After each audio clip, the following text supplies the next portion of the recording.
have implications in all kinds of realms, not just science. But here's a really interesting picture. This is a 10-day global mosaic of water vapor satellite imagery. So this is not just one satellite, it's a whole collection of them taking images, and then we kind of put it into a mosaic. I'm going to keep running this movie while I talk to you. This is the only movie I'll have in here. You just have to see this more than once to really make it have an impact.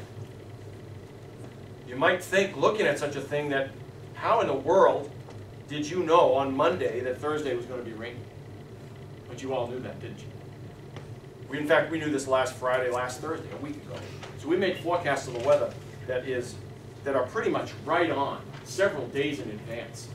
And this is a revolution. You're all too young to know that it's a revolution, but several of us in the room are not that young. And we realized that 25 or 35 years ago, a 2-day forecast was a joke. You didn't have any idea what was coming 2 days downstream. Now I can tell you 7 days downstream, as we've seen repeatedly this winter. So how does this whole system, which looks chaotic, I think if I were to ask you to describe it, you'd probably say there's a little bit of chaos in there. It doesn't look like there's any predictability in that thing. But if you watched it incessantly for an hour, you might start to see certain things. I'll point them out to you. You might start to see cloud elements that tend to seem to move a little bit to the west, right about at the equator. You'd see swirlies moving from west to east at both northern and southern hemisphere. Okay? So these are some of the things that you'd start to notice if you kept on watching this forever. Well, if it decides to work again. There it goes. It doesn't get working. Okay. And the way you try to make sense of this whole amalgam of all these different motions is you have to take observations around the whole globe. I can't keep running them while I'm talking to you. I want to look at you when I'm talking to you. We have to take observations over this whole globe of ours. Large fractions of the globe are not covered by land, so we don't have places to launch balloons or various other mechanisms by which we might take those observations. So some of those observations are done by satellite. And satellite meteorology started at the University of Wisconsin. That's still the home for it. It's the best place in the world for that. That's where I get some of this stuff to show you. Those observations are then, we know the rules that govern the way this atmosphere behaves on the 1 to 2 to 3 to 4 day time scale. Those rules come from Isaac Newton. Those are the laws of physics. And those laws of physics can be expressed in mathematical equations. And in the modern era, we can take those equations and actually put them into a computer code that mimics the way that the mathematics actually works. If I take the observations, I throw those observations, which I can distill into a series of numbers, into a computer code that likes to work with numbers, I can actually make a forecast of what the weather is going to be like several days into the future by doing that. You can imagine that's a huge job. But it depends on the initial values that you have that you throw at your forecast model, your computer model. And by initial values, I mean, if I want to know what the weather is going to be like tomorrow, and I want to use this mechanism to do it, use a forecast model, I need to take observations around the globe today. Because what the weather will be like tomorrow depends upon what it's like today in a very significant way. So that's one of the ways you can think about weather, is it's an initial value problem. Will the Red Sox beat the Indians tonight? That's an initial value problem. Who's hurting? Who's not hitting well? Who's running the bases well? Who didn't sleep enough last night? Those are the conditions that might dictate which team performs better, right? But climate is a boundary value problem, totally different. Will the Red Sox beat the Indians tonight? Doesn't depend on how far away home plate is from the mound. That hasn't changed in 100 and something years. How far the bases are apart, what the dimensions of the field are, how many degrees there are in fair territory. All of those things are boundary conditions about the game of baseball. They don't change from day to day. If they did, it would be interesting, wouldn't it? If you suddenly shrunk the base pass to 85 feet, you might have a whole different game. Lots of outcomes would have been different in the history of the game. Climate depends on those kinds of issues with respect to the atmosphere, such as, or I could say this, the mean state of the climate system, what we take for granted as the average climate. It depends on how much and what type of radiation is emitted by the sun. That varies a little bit. What type doesn't really vary. But how much varies a little bit over enormous amounts of time. It hasn't varied very much since 1979. And that's what I could say 1979. You might be wondering, why do I say that? That's because 1979 was really the beginning of monitoring solar output by satellite. And we have a continuous record that long. Earth's rotation rate. How long is a day? 24 hours now. There have been times in the remote past where it's been 23 hours and 55 minutes. There will be times in the distant future where it'll be a little bit longer than 24 hours. and its orbital characteristics. How does it go around the sun? It's a big ellipse. There are times where that ellipse changes its foci. So we might be a little bit closer in January than we are now, or a little bit farther away in July than we are now. But the big one we'll talk about today is the composition of the atmosphere.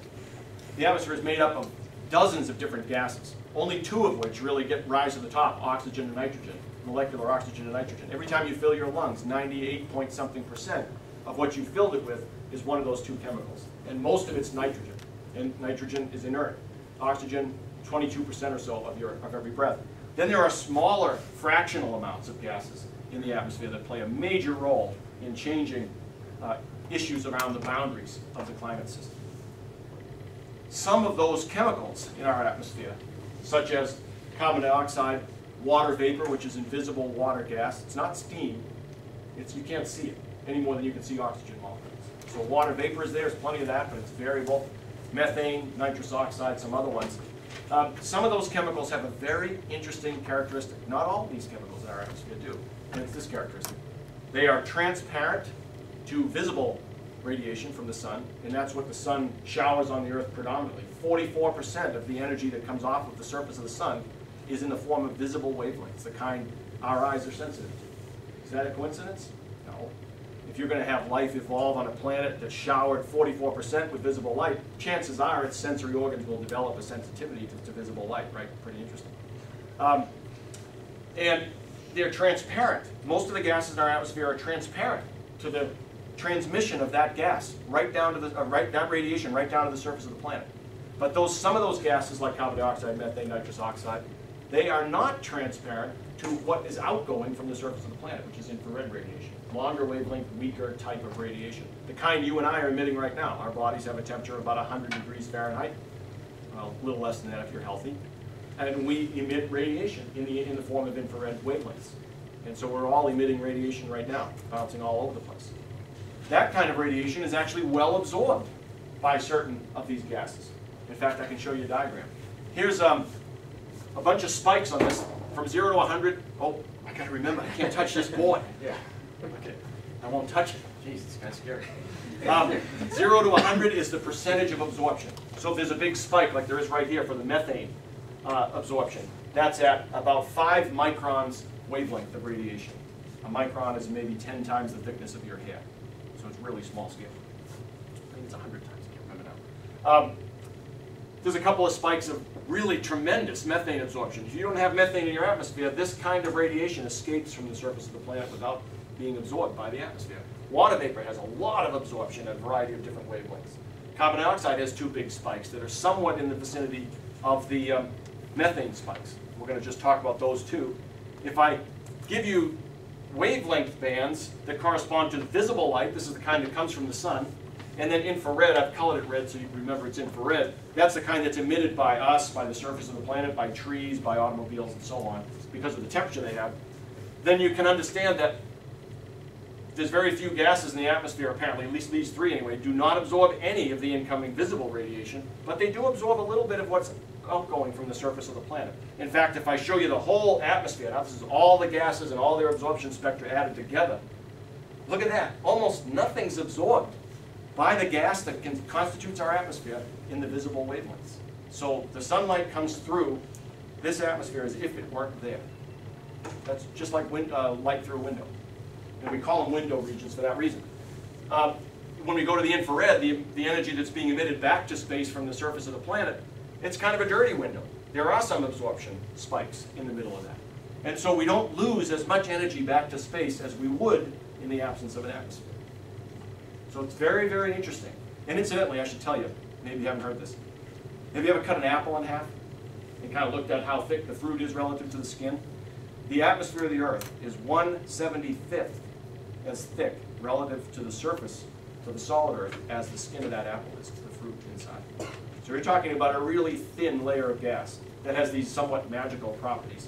This visible light comes down from the sun unabated, but the infrared radiation that responds to heating of the ground by that absorption of solar radiation does not escape unimpeded. And these gases are known as a consequence as greenhouse gases. And they occur naturally in our atmosphere. And our average surface temperature on our planet would be Anybody have a guess? What would the average surface temperature of our planet be if there were no atmosphere? Take a wild guess. Oh, it fluctuates from like -100 degrees to 100. Sunlit versus dark, right? How about the average? What if you took the average? It would be right about 0 Fahrenheit, as it turns out. And that's governed by how far we are from the sun. It's a good guess. That's governed by how far we are from the sun. Does anybody know what the average surface temperature of the Earth is? Really good instincts over here. 59. Just about right on. And that crosses a really important threshold. Which one am I thinking about? From 0 Fahrenheit to 59 Fahrenheit. Is there an important number in there with respect to that scale? Sorry? Freezing point. What if we lived on a planet with only ice instead of liquid water? We wouldn't be talking to each other. So there's something really, really special about all these circumstances that led us to this situation. And they're governed by the behavior of these gases. So here's what kind of happens. The sun emits radiation down to the surface of the planet from outer space. Some of that radiation, this first arrow, is bounced off the top of the atmosphere. Tops of clouds, various other things. Some of it's bounced off the surface. You know, sometimes you've got snow on the ground. Everybody knows you'd rather have sunglasses when you walk outside on a fresh snowfield. Otherwise, you can get blinded, right? So there's reflection of that radiation. Those two arrows, they go away. That radiation isn't absorbed by the surface, but some of it is. And then the surface heats up, and the surface emits infrared radiation, a different flavor of radiation, different wavelength, different everything. These same gases that allowed the transmission of the visible light do not allow, unabated anyway, the transmission of the infrared. And so you end up, the atmosphere absorbs some of that radiation and re-emits it, some fraction of it, back to the ground, and makes us warmer than we have a right to be, based on how far we are from the sun. So these greenhouse gases make the planet habitable. But if you start to screw around with how much of these gases are actually in the atmosphere, maybe you're playing with a dial that you shouldn't be playing with, because you can end up overheating things or cooling things down. So it might be interesting to know what's the history of the chemical composition of the atmosphere with respect maybe especially to these greenhouse gases. Well, here's a really cool trick. You can go to the South Pole with really fancy drills, drill down into the ice that's been there for hundreds of thousands of years. Anytime ice forms, ever been skating on one of the lakes around here? You see little bubbles. Some of them are big air bubbles, but you can see little ones too, right? That's what makes the ice look kind of white, black, and varying color. Those bubbles are trapped air. And so it stands to reason that if you can go after air that's been similarly trapped in bubbles in the ice that's 400,000 or more years old, you might be able to take that air back into a laboratory, put a little hole in that bubble, and analyze the composition of the air that's in that little air bubble. When you do, you might be able to reconstruct how much carbon dioxide was in those little air bubbles and put them on a timeline. And this is what you get when you do it. And these are reasonably accurate reconstructions. You can see that the number of carbon dioxide molecules per million molecules in such an air bubble was about 280 or so 400,000 years ago. And it goes down as low over this long time series to about 190 parts, 190 molecules per million molecules. But it goes up as high as 300 a couple of times, once, twice, 3, 4 times. So every 100,000 or so years, it seems to be some natural cycle that puts a spike in the carbon dioxide fraction. And carbon dioxide is one of those greenhouse gases. So you might guess that the more of that you have in your atmosphere, the harder it is for infrared energy to escape from the surface of the planet to space. And some of that energy might be retained in the atmosphere and keep us a little bit warmer. We'll see this is true a little bit later on. So we really want to understand these trace gas concentrations. They do undergo natural variability, and there has been some variability as well in the last 150 or so years. So I think what I'll show you next is the last 2,000 or so years, reconstructed in roughly the same way, although this is ice you don't have to dig quite as far to get, and you can look at it in a variety of other places on Earth. You don't need a 10-mile deep glacier of ice like you have at the South Pole or something. So doing that, we can look at the concentrations of these 3 greenhouse gases for the last 2,000 years is what's on here. Carbon dioxide's in red, methane's in blue, and nitrous oxide is in black. They don't all have the same scale, but the scales have been adjusted to put on this graph. So you can see that in any of these 3 greenhouse gases, cruising along from 2,000 years ago to about 1750, those concentrations have been pretty constant. Suddenly at 1750, that's where the red triangle is, something goes wild.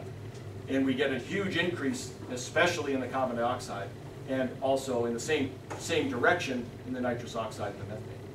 And what was that 1750? Yeah, that's true. Yeah, the Industrial Revolution. Suddenly we start burning coal to run factories and so on. And all this carbon that's locked up in coal and locked up in petroleum, that was part of the natural ecosystem millions of years ago. That's quite natural. But you've taken it out of play by putting it into this fossilized form. And when it's suddenly and in large quantities released back into the natural ecosystem, it takes a long time for that carbon to be taken back out of the atmosphere. It takes about 100 years for a carbon dioxide molecule to come back out of the atmosphere. It takes 9 days for a water vapor molecule to be rained out. 100 years for a carbon dioxide molecule. So you can't just stop throwing this stuff back in there and expect no consequence. And it does start to pile up, and that's why the concentrations go up. And a large amount of this increased carbon dioxide has been placed in the atmosphere by the burning of fossil fuels, not just petroleum, but also coal at the beginning of the Industrial Revolution. But a large part of it is from petroleum products in the last 100 or so years. And there are some interesting debates, of course, that are going on about this issue broadly, about climate and how it might be changing and how human beings might be influencing that. There's plenty of people who say, no, no, no, come on. We can't have that kind of effect on the climate. And they'll say it's especially not possible that petroleum products do it. In fact, I can prove it, they'll say. Well, it's interesting that it's easy to prove the opposite. Atmospheric carbon dioxide has roughly tracked the rate of growth of fossil fuel consumption.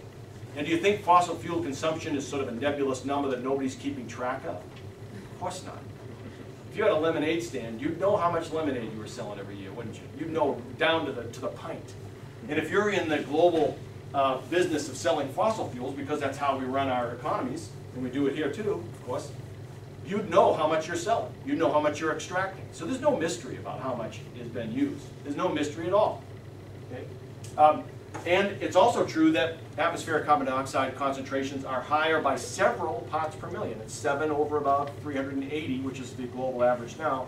That's, you know, a couple of percent in the northern hemisphere, where the sources of carbon dioxide are largest. There's more people here, there's more land, there's more industry. And finally, this is the best one. We run no risk of depleting our oxygen, molecular oxygen reservoir. It's 22% almost of every breath you take. It's not going to go away anytime soon. However, it does decrease. And it decreases at about 3 parts per million volume per year, which is exactly consistent with the amount of fossil fuels that the petroleum industry business accountants tell us are being used as they're being put into combustion. So there's a lot of circumstantial evidence here that points the finger at us. We've had a role in changing the chemical composition of the atmosphere, and in such a way as to promote warming of the planet. There's really no way to deny that. No reasonable way to deny it. The global average temperature has risen about 1 degree in the last 150 years. This is done by the Hadley Center in England. And the blue line is like a 5-year running average or something, but those are the individual years in red.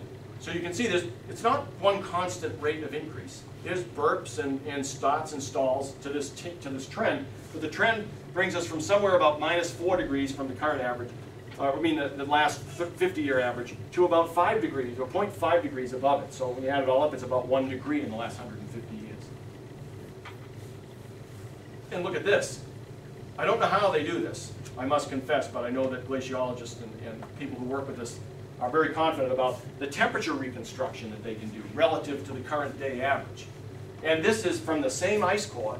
Here's the carbon dioxide trace that we saw earlier that's reconstructed from the ice. And then here is the temperature structure that's that's reconstructed from the ice. And you end up with, you don't have to be a statistician to see that these are strongly correlated. Right? They almost sit right on top of each other. Every time the carbon dioxide fraction goes down, the Earth cools. Every time it goes back up, sometimes abruptly, the Earth warms abruptly, and so on. It's really a nice pattern. So that's pretty compelling as well. Yes? Okay, why are there CO2 spikes even before the Industrial Revolution? Really good question. How come there is a natural cycle in carbon dioxide? It has something to do with how the Earth is vegetated. There are certain periods of time in the remote past where there's less ice on the surface of the planet. The planet's warmer to begin with. It's easier to take the carbon dioxide up in that case. It starts to go down. Then when you put ice on the planet, it's a little bit easier for the oceans to burp up the carbon dioxide and starts to go back up. Yeah. So wouldn't cycle people say, like, that don't support global warming, say that CO2 is a natural thing? Sure. Oh yeah. Going through it at this time, so fossil fuels really don't have a key role. That's rather the same thing as saying that every night it gets dark. And yet, well, I can't think of a good analogy right off the top of my head. Let me keep thinking about it, I'll get back to this. This is a really good question, because that's one of the criticisms that's often leveled at the whole notion that the climate's changing and human beings have had some role in that. We don't have the only role, and that's what you're pointing out or reminding us of. This is clear evidence of that. There are natural cycles in the chemical composition of the atmosphere. However, this is a microscale view of what's happened in the last 50 years. This is measured out at 10,000 feet on Mauna Loa in Hawaii. Pristine, mid-Pacific air. You're far away from, just about as far away from industrialization as you can be on Earth at any spot. Maybe Antarctica is better than that. And the blue line is the average for each year from 1956 up till 2010. And the red goes up and down because it's measured in the northern hemisphere. The carbon dioxide fraction goes down when spring comes, because you green up in the northern hemisphere and some of the carbon dioxide is sucked out of the atmosphere as a consequence. And then in the fall it kind of comes back up. So that's why there's a very obvious cycle in each year. But when I was in college, we were looking at values measured at Mauna Loa about 332 or so parts per million. And we were thinking, wow, this kind of a scary trend there. Nobody really talked about what the consequence was at that time, 1982. But now it's gotten worse. It's been unabated all the way to 2010. We're at 385-ish parts per million volume of carbon dioxide. And you might recall, we've never seen that higher than 300 in the last 500,000 years. So we've pushed it to a level that doesn't exist in the natural cycle. I think that would be one of the ways that you could respond to such a person who might be concerned that all we're talking about is the latest example of a natural cycle. I'm not sure about that. We're about 85 parts per million further along than we've seen in the last 500,000 years. That begs explanation. And since it's consistent with the burning of an industrial product that we keep nice track of, one might come to the conclusion that that's what underlies it. The consequence of adding all of this carbon dioxide to the atmosphere is, there's no doubt about this, no one really argues about this. The radiative consequences are it will warm the planet up. How that will manifest itself locally, regionally, over the northern or southern hemisphere is a question, a reasonable question. We don't know the answer to that. But here's some of the things that we start to see. This is a comparison of Mount Kilimanjaro from 1912 to 2000. And people will use evidence like this to suggest that the glaciers at even tropical glaciers on high altitude locations are retreating. The ice is melting. It's really hard to argue against the reason why the ice might be melting at these places has something, perhaps not everything, but something to do with increased downwelling infrared radiation, which is provided. The sun hasn't gotten stronger in these 88 years, we don't think. But the atmospheric retention of infrared radiation has certainly gotten stronger, and that's going to also be a factor in melting ice. So that's compelling. But any of these pieces by themselves are cherry picking. You don't want to focus your attention laser-like on one piece. Here's some other ones, though. People keep track of when the ice goes on and off of various large bodies of water in their vicinities. One of them is the River Tornio in Finland. They've been keeping track of this particular location since 1690. And the average, in the blue line is each year's date when the ice goes off at the end of the year. And there have been some really exceptionally cold springs. Somewhere in around 1870, it wasn't until June 10th that the ice finally let go there. But on average, when you put the red line there, you average all these data together. At the beginning, the average is somewhere around the 23rd of May. At the end, it's somewhere around the 7th of May. Something like 2 weeks difference from 1690 till now. And the decline has been steady, except there's lots of individual year variation, but you can't miss the decline. One of my colleagues at the university, John Magnuson, who worked in the limnology program, decided, I'm going to look at 38 big lakes that have 150 or more year time series of when the ice comes on and when it goes off. So you get a duration period for the ice in the wintertime. From 1846 to 1995, he found that looking at these, and these are distributed all over the northern hemisphere, not just in North America, not just in Russia. On average, 8.7 days later is when the ice came on by the end of this 150-year period, and 9.8 days earlier, the ice disappeared. So that's about 18 days. Here's Lake Mendota's ice duration for the last 160 years. Lake Mendota is the most studied lake in the world. It's right down the street. It's the most studied lake, not just with respect to ice on and off, but a whole bunch of other things. It's the most studied lake in the world. And here I've got the individual years in black, and then a 5-year running average that you can easily calculate in red. So I don't have the trend line, but you don't need it. That's why I left it off. You can see what's happening. The duration date or the period gets smaller as you go down the y-axis. So we end up now with an average of around 80 to 90 days. And it used to average around 120. But even if it was just like the rest of the hemisphere, smaller difference, 18 days represents about 20% of the average ice season on Lake Mendota in the last 150 or more years. So this lake fits in to this global signal that's really compelling. When I first got here, I thought, no, come on, this ice stuff, I don't really believe this ice on and off stuff. Because what if you have a really exceptionally cold spell in early October one year and you put the ice on? Is that really a climate signal? But it isn't in a single year. But if you look at it over a long period of time, it definitely is, especially if there's a trend in that long period of time. Here's one of my favorite things. This gets into the kind of stuff that I like to think about. This is a map of the northern hemisphere. And unfortunately, you can't really see the geographic boundaries that well. I'm sorry about that. It looks great on my screen. It doesn't come across so well here. These are temperatures at a mile above sea level. And all the lines on the map are just lines of constant temperature. I've highlighted two of them. One at minus 5 degrees Celsius, one at minus 20. And this is from last February.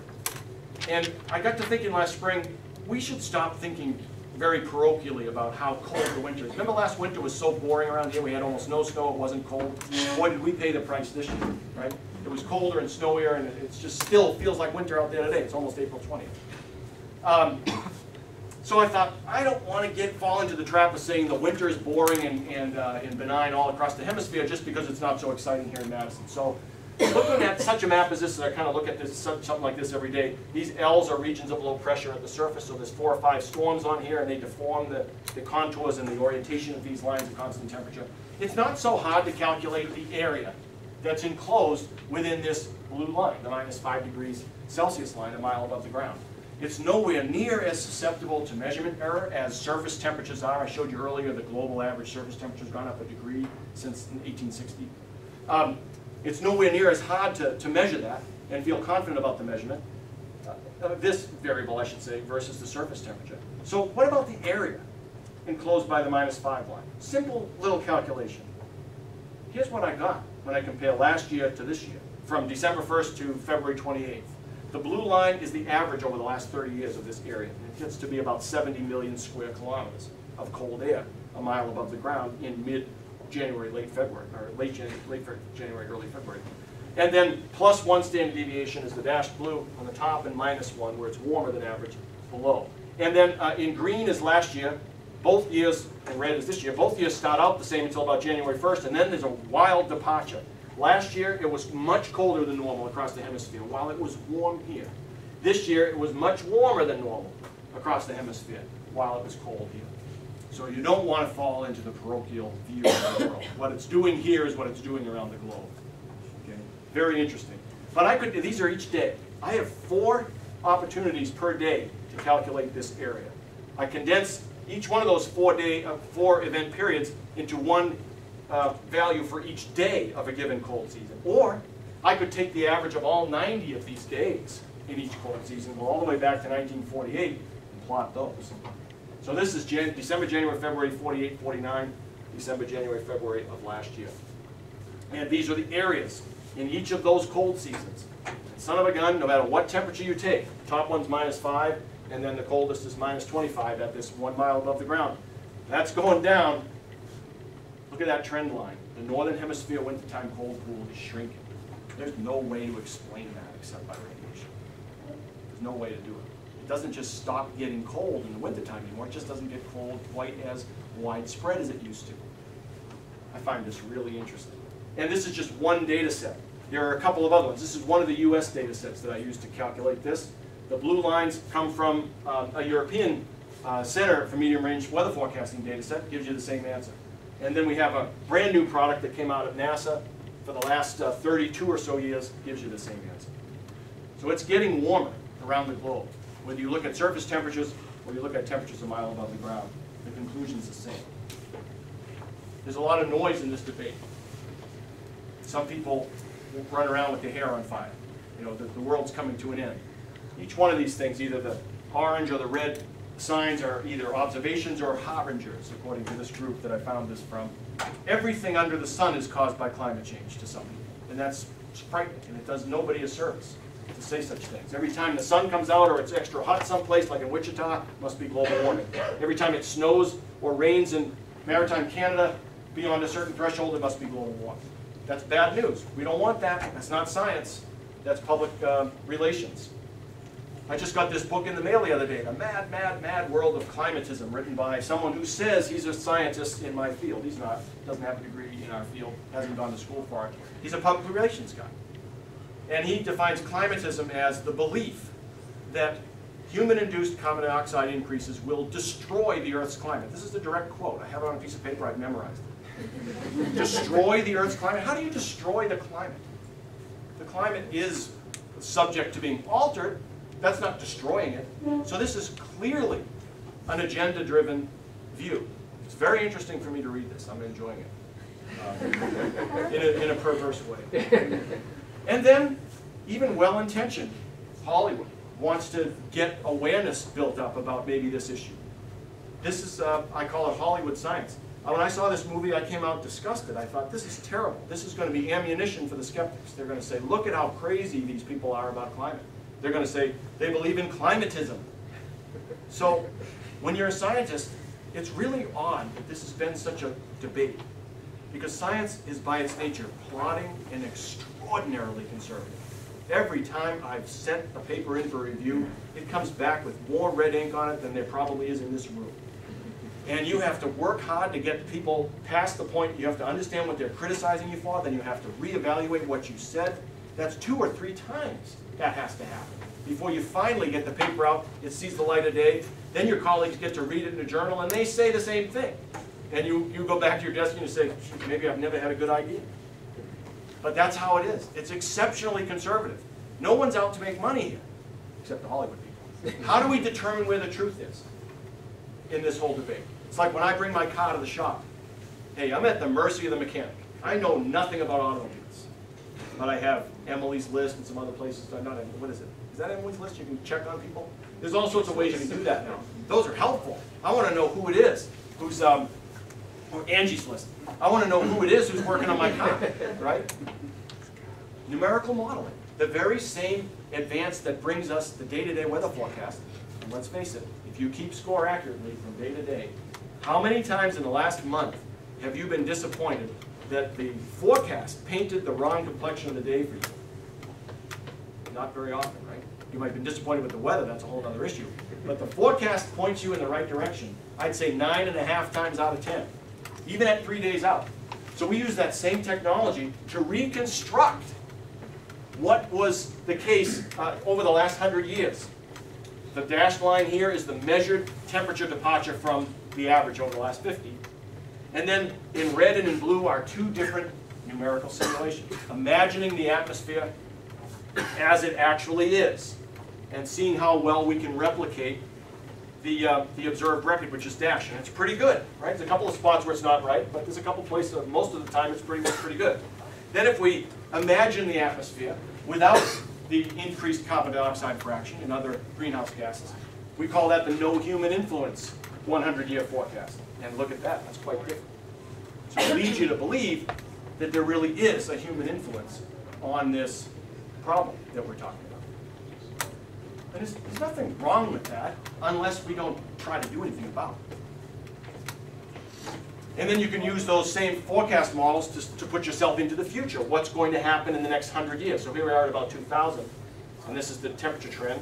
And then you can imagine different atmospheres. You can say, let's just imagine we never change the way we do business, and we keep on adding carbon dioxide at an accelerating rate. Let's instead imagine everybody's driving, a wind-powered automobile or something extreme on the other end, and see what happens in the next 100 years. So you can go from the high end, where we don't do anything different, to the low end, where we radically change everything about the way we power ourselves. And in both cases, there's a little more temperature increase. For the ultra-conservative one, you end up with just a little bit, maybe a degree increase over the next 100 years. For the one where we don't change anything, we're talking about 5 degrees global average temperature change in the next 100 years. These models aren't perfect, but they're pretty darn good. And they're certainly better than assertions, right? Oh, don't worry, there won't be any problem. That's an assertion. That's not provable. This is something you can actually run. And you can criticize it, and you should criticize it. But it does point in a certain direction. Isn't it interesting? No one's forecasting global cooling.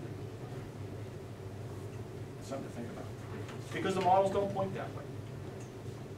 So, these are our tools for the current situation. We have to deal with the world with the tools that we have. And it's kind of compelling. So, since 1990, the International Panel, or the Intergovernmental Panel on Climate Change has made 4 different reports. The second one came out in 1995, and they said then, the balance of evidence suggests that there is a discernible human influence on global climate. That's a broad, almost meaningless statement, in my mind. They don't really get into specifics. Why? Very conservative. They don't want to say something that they can't back up with evidence. And at that time, the evidence just wasn't in. And with more refined observations, analyses, more arguing about what we see in all of those things, the next report came out in 2001. Most of the observed warming over the last 50 years is likely to have been due to an increase in greenhouse gas concentrations. Likely is a more powerful word, but it's still pretty weak, wouldn't you say? It's likely that the sun will come up tomorrow. That's not a very confident statement. Okay? Then you spend more time with new observations and analysis. And you come out with your most recent report in 2007. The new one's coming out this summer in 2013. But in 2007, most of the increase in globally average temperatures since the mid-20th century is very likely due to the observed increase in anthropogenic greenhouse gas concentrations. So add another adverb. Put very in front of likely. You're inching your way towards something that you're never going to say. You're never going to say certainty. But you're going to get closer and closer. Science doesn't deal in certainties. It deals in hypotheses that are yet to be overturned. And so far, this is a pretty strong one. So that's where we are in this problem. Sorry, I might have went a little long. Are there any questions or comments that you want to ask?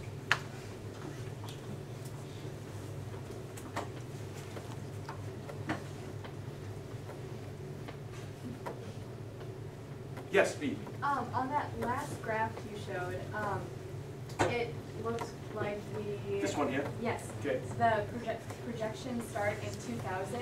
Does the data show that we're following a certain one of those projections? That's a very good question. I'll bet you $100 that the newest IPCC report, which comes out in July, will answer that question in the front chapter. They'll say, here's what we predicted, which one are we closest to? I don't know the answer, but I'm sure that will be a leading statement that they'll make. If I had to guess, I think we'd be somewhere in this range. Not the extreme, not this next one itself, but somewhere in between these two. And we've had very little time, so there's time to fix it. If we can fix my thing. Any other ones? Yes, sir. Since global climate change is very likely a result of humans emitting massive amounts of CO2, is there any way that we can possibly not necessarily reverse it, but at least how would we tackle this problem? It's a good question. There's two things that I think one has to keep in mind. One is the carbon dioxide that's in the atmosphere now that's not natural, that's been a result of emissions from industry, will take 100 years to get rained out. So we have to spend some time in our current state enduring it. But if we keep adding things while we're enduring it, we're going to make it worse. So we could try our best to figure out ways to reduce the amount of carbon dioxide emissions. We can't eliminate them because that will be too much change all at once. But if we can reduce them and gradually build a systematic approach to reducing them further and further as time goes on, that's what we need to do. And boy, there's a lot of money to be made. Someone's working on this problem, both in this country, in China, and other places. We better solve it first because we'll keep our status as the wealthiest nation on earth if we do. If we don't, we're the vassal of some other country. We have to solve it. And you guys might be the ones who do it. If you learn how to make better batteries, if you learn how to get more energy from a solar panel, you'll not only be rich, but you'll be very satisfied with it. I can guarantee you. Thank you very much.